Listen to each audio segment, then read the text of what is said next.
Manchetes espalhadas pelo país mostravam os números frios e cruéis. O Rio Grande do Sul, terra de estádios históricos e rivalidades lendárias, aparecia no topo de uma lista sombria. O estado com o maior número de casos de racismo registrados no futebol nacional. A notícia caiu como uma granada sem pino. A imagem de tradição e paixão começava a ser engolida por acusações de preconceito, omissão e conivência. O que parecia apenas mais uma estatística se transformou em um abismo de perguntas. E, como sempre, os bastidores começaram a falar. Vozes sussurradas em corredores, mensagens circulando em grupos de WhatsApp, áudios enigmáticos que ninguém sabia de onde vinham, mas que todos comentavam.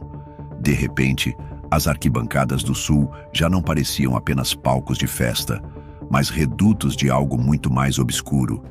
E hoje, aqui no Vestiário Oculto FC, vamos abrir a cortina desse espetáculo de sombras e revelar 5 revelações que podem mudar a forma como você enxerga o futebol gaúcho. Primeira revelação.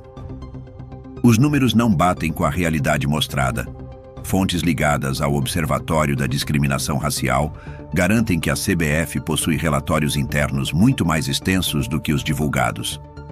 O detalhe que chama a atenção é a seletividade. Documentos confidenciais, supostamente guardados a 7 chaves, mostrariam dezenas de ocorrências abafadas. A suspeita é que a Confederação libera apenas o que interessa, criando uma falsa noção de controle. Em outras palavras, o que chega à imprensa é a ponta do iceberg. O resto permanece escondido em gavetas blindadas. O mais assustador é a explicação que circula nos bastidores. Segundo rumores, essa manipulação seria feita para preservar a imagem de clubes tradicionais, evitando crises com patrocinadores.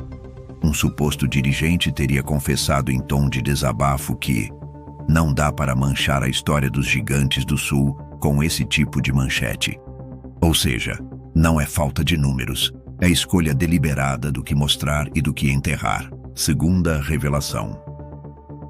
O silêncio das torcidas organizadas se torna ensurdecedor. Há relatos de que algumas dessas torcidas já teriam sido advertidas formalmente por autoridades, mas, estranhamente, continuam a agir sem grandes consequências. Fontes próximas a políticos regionais falam em uma conexão poderosa entre torcidas e gabinetes. Seriam votos, favores, alianças veladas. A suspeita é que lideranças organizadas funcionam como correias de transmissão de influências eleitorais. E quando se fala em eleições, qualquer escândalo precisa ser contido a todo custo. O resultado é simples. Mesmo quando identificadas, essas torcidas permanecem intocáveis, blindadas por pactos invisíveis. Rumores em grupos fechados do Telegram apontam que até listas com nomes de integrantes problemáticos foram engavetadas por pressão política. Quem deveria punir acaba fechando os olhos, e quem sofre o preconceito fica sem resposta. É como se houvesse uma regra não escrita em que o peso da arquibancada vale mais do que a dignidade humana. Terceira revelação. E o que dizer da atuação policial dentro dos estádios? Áudios supostamente vazados em grupos de WhatsApp insinuam que muitos policiais escutam os insultos racistas, mas não registram ocorrência. Segundo as mensagens, haveria ordens superiores para evitar desgaste institucional. A ordem seria clara: não transformar um caso isolado em escândalo midiático.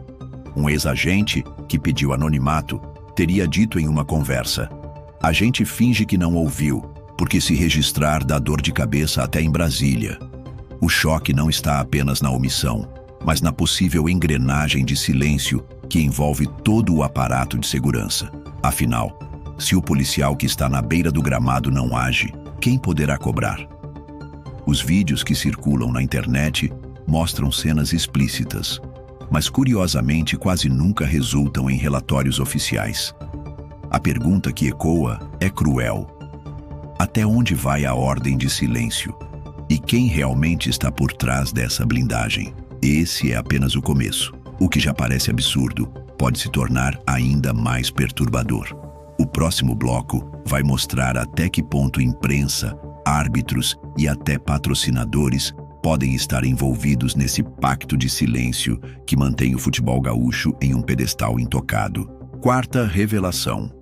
O papel da imprensa regional levanta suspeitas cada vez mais pesadas.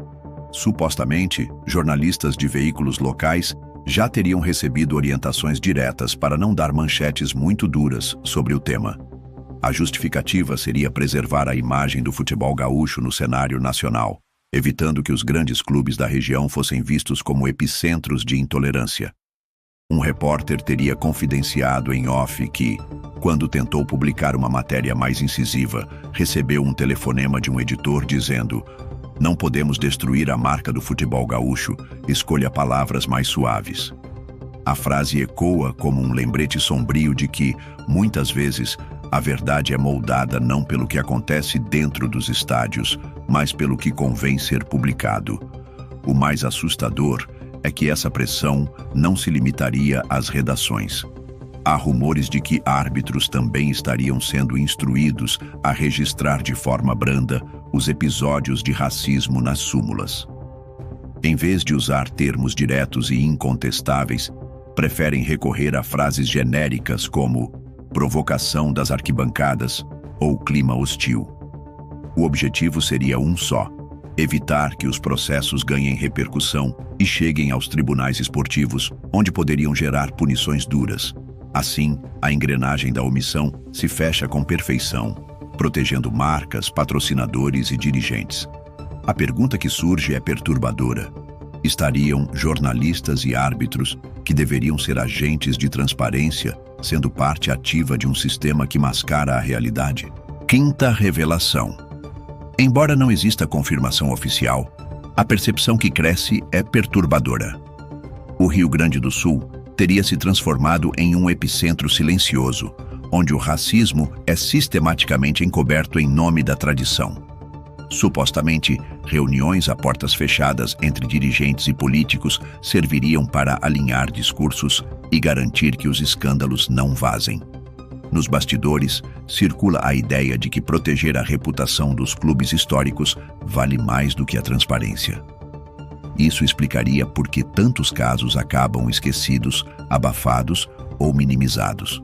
Para alguns, é um pacto silencioso que une clubes, imprensa, políticos e autoridades, todos comprometidos em manter a aura de grandeza do futebol gaúcho intacta, mesmo que isso custe a verdade. O torcedor comum, que deveria ser o maior protegido, acaba sendo enganado por narrativas cuidadosamente construídas. A dúvida que fica é brutal. Será que o que se vende como paixão, tradição e orgulho não passa de uma fachada construída sobre um terreno de preconceito? E se tudo isso não for apenas coincidência, mas um sistema bem articulado para manter aparências?